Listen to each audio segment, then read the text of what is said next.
Jamaah salat Isya, bapak-bapak, ibu-ibu sedherek sedanten ingkang Allah berkahi, Allah rahmati. Kita berada di bulan yang mulia, berada di bulan yang agung, yakni bulan Ramadan, yang mana ini suatu nikmat yang tidak boleh kita sia-siakan. Karena apa?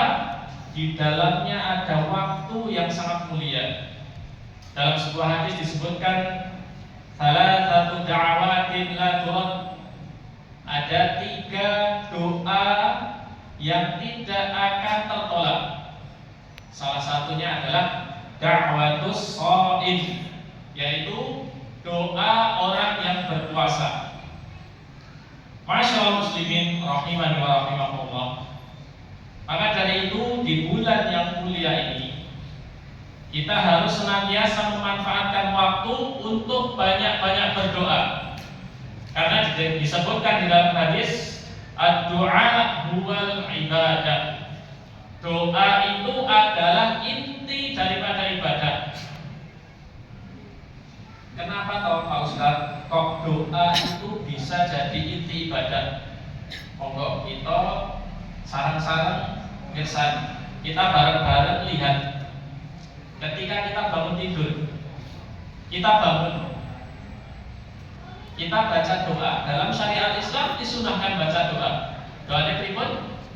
Alhamdulillahilladzi ahyana ba'da ma amatana wa ilaihin nusyur. Kemudian setelah kita bangun, maka apa yang perlu kita perbuat? Ketika bangun, kemudian kita masuk ke kamar mandi karena pengen wudu, kemudian sholat. Masuk ke kamar mandi, ada doanya. Allahumma inni a'udzubika minal khubuthi wal khaba'ith. Keluar kamar mandi, ghufranaka. Kemudian setelah itu kita wudu, setelah wudu ada doanya. Kemudian keluar rumah ada doanya. Mau makan ada doanya. Setelah makan, alhamdulillahilladzi at'amana wa razaqani min ghairi haulin minni wala quwwah, dan lain sebagainya. Sampai ketika kita ngapunten, ketika ingin berhubungan badan pun dalam syariat Islam itu disunahkan untuk berdoa. Bahkan ketika kita sholat niki mongke maos Al-Fatihah ayat setunggal kali 3 sekawan niku pujian-pujian terhadap Allah Subhanahu wa taala. Akan tetapi ayat yang sisanya itu adalah isinya kita meminta berdoa kepada Allah, meminta kepada Allah Subhanahu wa taala. Kita rukuk ada doanya, kita i'tidal ada doanya, kita sujud ada doanya, duduk di antara sujud ada doanya, sampai sebelum salam pun juga ada doanya. Setelah itu zikir pun juga berdoa kepada Allah Subhanahu wa taala. Maka dari itu betul dalam hadis tersebut doa itu adalah inti daripada ibadah. Maka dari itu kita harus banyak-banyak meminta kepada Sang Khalik, bukan kepada makhluk. Kalau kita meminta kepada makhluk, kepada manusia, ke sesama manusia, yang didapatkan pasti kecewa. Kita kasih contoh menawi wonten mriki jamaah Al-Muhtadin, di daerah sini ada rumahnya Bapak A. Kemudian ada seseorang minta uang 500 perak saja setiap habis tarawih. Habis tarawih ada seseorang menuju ke rumah Bapak A, minta 500 perak. Assalamualaikum Pak, kula nyuwun arta gang 100 perak mawon. Minta hari pertama, hari kedua dikit. Assalamualaikum Pak, kula nyuwun arta gang 100 perak. Hari 1, 2, 3 sang Bapak A ini tadi tidak mengapa dalam hatinya. Akan tetapi ketika mintanya ternyata selama Ramadan godhongi, kemudian minta terus. Kira-kira apa yang dirasakan Bapak A waktu? Grundel, benci, ya males, kesel. Itulah ketika kita meminta kepada makhluk, jaluk tulung, bergantung kepada manusia, kepada makhluk, adanya cuma kecewa. Lama-kelamaan orang yang dimintai pertolongan benci, semakin kesel. Akan tetapi ketika kita tidak meminta kepada Allah, jarang berdoa kepada Allah, tidak bergantung kepada Allah Subhanahu wa taala, sebaliknya Allah akan marah kepada kita. Dalam hadis riwayat Tirmidzi disebutkan, man lam yad'allah yaghdab alaihi. Barang siapa yang tidak berdoa, tidak meminta kepada Allah Subhanahu wa taala, yaghdab alaihi, Allah akan marah kepada hamba tersebut. Niki perbedaan khalik dengan makhluk. Ketika kita minta sama makhluk, adanya nanti lama-lama kesel. Tapi kalau kita malah jarang minta kepada Allah, kita bahkan yang dibenci oleh Allah Subhanahu wa taala. Masyaallah muslimin rahimani wa rahimakumullah. Maka dari itu seringkali Allah memberikan ujian, memberikan cobaan kepada kita semuanya. Memang poinnya supaya nanti dosanya terhapus. Allah memberikan cobaan kepada hamba supaya dosanya dihapuskan, derajatnya ditinggikan. Memang itu semua akan didapatkan seorang hamba. Akan tetapi Allah Subhanahu wa taala memberikan ujian, memberikan cobaan itu adalah untuk apa? Supaya hamba tersebut ingat kembali kepada Allah, sehingga hamba tersebut apa? Bergantung dan meminta kepada Allah SWT.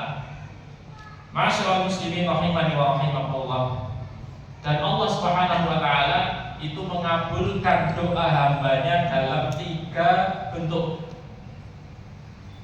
Karena apa? Allah Subhanahu wa taala berfirman pada Quran surat Al-Mu'minun ayat 60, "Ud'uni astajib lakum." Berdoalah kepadaku, oh Allah, pasti akan aku kabulkan. Ini jaminan dari Allah Subhanahu wa taala.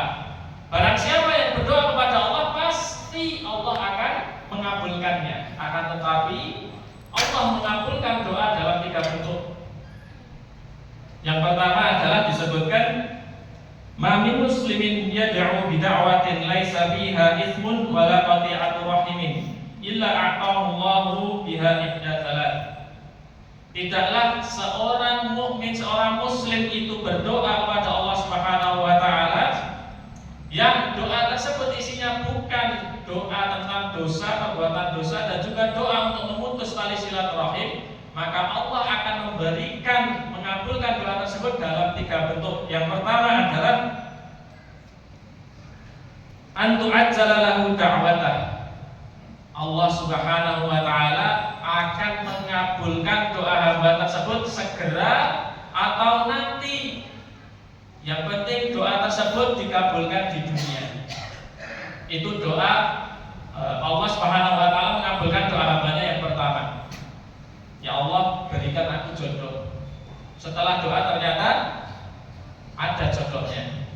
Atau mungkin seminggu setelahnya, atau mungkin sebulan setelahnya, atau mungkin setahun sesudahnya. Karena apa? Allah yang maha tahu dengan keadaan kita. Seringkali manusia ataupun kita berdoa kepada Allah, kemudian setelah berdoa, oh ternyata kita tidak dikabulkan oleh Allah. Seringkali kita beranggapan seperti itu. Akan tetapi bahwasanya Allah yang maha tahu tentang keadaan kita. Sebagai contoh, ulama panjenengan sami bapak ibu punya putra, gadah wayang. Punya putra masih kecil. Kemudian putra itu, anak kita izin sama kita, Pak Bu, saya izin mau main ke rumah teman. Yang mana kita tahu teman yang akan dituju oleh anak kita itu adalah orang yang nakal, orangnya usil, suka mukul. Maka kira-kira apa yang akan dilakukan oleh ibu dan bapak anak ini? Maka sebagai anak dan sebagai bapak dan ibu yang sangat sayang kepada anaknya, tidak akan mengizinkan anak tersebut. Bukan karena tidak sayang, maka bahkan karena sayangnya dia tidak mengizinkan, karena tahu bakal nantinya akan ketularan nakal, akan dipukul oleh teman yang lainnya. Begitu juga ketika kita berdoa kepada Allah Subhanahu wa taala, maka Allah yang maha tahu. Mungkin tidak dikabulkan sekarang, bisa dikabulkan bulan depan atau tahun depan. Itu Allah yang maha tahu dengan keadaan kita. Itu yang pertama. Kemudian yang kedua, Allah Subhanahu wa taala akan mengabulkan doa hambanya ayat dafiroha lahu fil akhirah. tidak dikabulkan di dunia, tapi doanya dikabulkan di akhirat, dipending dikabulkan di akhirat dalam bentuk pahala yang sangat banyak. Besok di akhirat ada orang-orang yang mana pahalanya membunuh banyak sekali. Kemudian orang-orang tersebut bingung, loh ini pahala dari mana? Kok banyak sekali? Padahal aku nggak beramal apapun. Akhirnya bertanya kepada malaikat, wahai malaikat, ini pahala dari mana? Malaikatnya pun menjawab, ini pahala dari doa-doamu di dunia yang belum dikabulkan oleh Allah di dunia, akan tetapi disimpan dan dikabulkan oleh Allah Subhanahu wa taala di akhirat berupa tumpukan-tumpukan amalan pahala yang sangat banyak. Dan ini adalah bentuk ijabah doa yang sangat disenangi oleh para sahabat Nabi. Karena sesungguhnya ketika di akhirat yang perlu kita punya adalah tabungan pahala dan juga amalan kita. Masyaallah muslimin rahimani wa rahimakumullah. Kemudian yang ketiga, Allah Subhanahu wa taala akan mengabulkan doa kita tidak di dunia, tidak di akhirat, akan tetapi yang ketiga adalah ayasrifu anhu minassu mithlaha. Allah Subhanahu wa taala akan menjauhkan kita dari takdir buruknya, dari mara bahaya. Mungkin kita berdoa kepada Allah Subhanahu wa taala, ternyata tidak dikabulkan di dunia, ternyata tidak dikabulkan di akhirat sebagai tabungan pahala. Akan tetapi bisa jadi akan dan pasti akan dikabulkan oleh Allah Subhanahu wa taala berupa kita dijauhkan dari mara bahaya. Contoh, kita kalau sekarang itu zamannya ataupun musimnya musim hujan plus angin. Kalau di atas sana angin, Pak. Kalau saya kan tinggalnya di Karangpandan, kemarin ada angin puting beliung kenceng banget, viral di medsos itu. Tapi kalau nggak tahu di sini kenceng atau enggak. Nah, seumpamanya kita keluar dari rumah, kemudian dalam keadaan angin kenceng, hujan, beledek, nyamber, kemudian kita keluar dari rumah pengen berangkat ke kantor atau ke mana, di tengah jalan akhirnya ada pohon yang tumbang. Qadarullah, yang terkena pohon tumbang tersebut adalah knalpot motor depan kita. Kalau kita pikir sambil kita cari hikmah dari kejadian tersebut, kenapa kok yang ditimpa oleh pohon itu bukan pengendaranya? Akan tetapi kenapa kok malah selebar depannya? Karena bisa jadi itu bentuk Allah mengabulkan doa kita, yaitu bentuk yang ketiga, yakni menjauhkan kita dari mara bahaya. Atau contoh yang lain banyak, kita nyebrang jalan, oh ternyata harusnya tertabrak truk ataupun bus, tapi qadarullah kita selamat. Kita jalan, kita lihat pemandangan, ternyata di depan kita ada kubangan, ada lubang. Ternyata kita jalan melewati lubang tersebut, enggak jelungkup, enggak terperosok, enggak kesandung. Yang ketika kita pikir logikanya harus kesandung. Bisa jadi itu juga bentuk daripada Allah Subhanahu wa taala mengabulkan doa kita. Masyaallah muslimin rahimani wa rahimakumullah. Maka dari itu kita semuanya mumpung di bulan Ramadan yang mana ini adalah juga salah satu waktu mustajab untuk berdoa, maka kita perbanyak untuk berdoa kepada Allah. Karena satu, doa itu ibadah sama dengan ibadah yang lainnya, terhitung pahala setiap kita meminta kepada Allah. Dan ini ibadah yang paling ringan. Kita sholat perlu subuh keluar jalan, isya juga malam-malam keluar ke masjid, jalan sholat, sedekah harus keluarkan uang, puasa harus nahan, lapar, haus dari pagi sampai sore. Akan tetapi ketika kita berdoa pada Allah, minta kepada Allah, ya Allah berikan aku uang, ya Allah berikan aku jodoh, ya Allah berikan aku, segala permasalahan kita mintakan kepada Allah, setiap permintaannya itu bernilai ibadah. Dan juga ibadah itu doa adalah ibadah yang paling mudah. Maka tidak ada alasan kita untuk jarang berdoa kepada Allah Subhanahu wa taala. Aku qouli hadza, semoga yang sedikit ini bisa menambah motivasi kita untuk lebih sering-sering berdoa kepada Allah, bergantung kepada Allah Subhanahu wa taala, karena sesungguhnya semakin kita banyak meminta kepada Allah, semakin banyak bergantung kepada Allah, Allah akan tambah sayang dan cinta kepada kita semuanya.